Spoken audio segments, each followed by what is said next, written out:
సిద్దిపేట జిల్లా గజ్వేల్ పట్నం సమీకృత మార్కెట్లో గల కూరగాయల మార్కెట్ వారి ఆధ్వర్యంలో అన్న ప్రసాద వితరణ కార్యక్రమం చేశారు.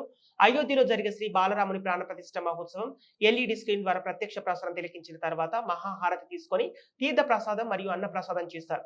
ఈ కార్యక్రమంలో పాల్గొన్న భక్తులు కొల్లూరి శ్యామ్ ప్రసాద్, ఎగిడి రాజు, వెలుపుల రామచంద్రం, కొలిమి చెలిమి స్వామి, ఉప్పరి అశోక్, కొలిచెల్మి నరేష్, పిట్ల రాజు, హనుమంతరావు, శ్రీకాంత్, సాతు, శంకర్, ఆంజనేయులు, మల్లేశం, కృష్ణయ్య, ప్రకాష్, విఠల్, జనార్దన్, సంజీవరెడ్డి, మదన్ లాల్, నాగరాజు, అడవి అమ్మ తదితరులు పాల్గొన్నారు.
ఇది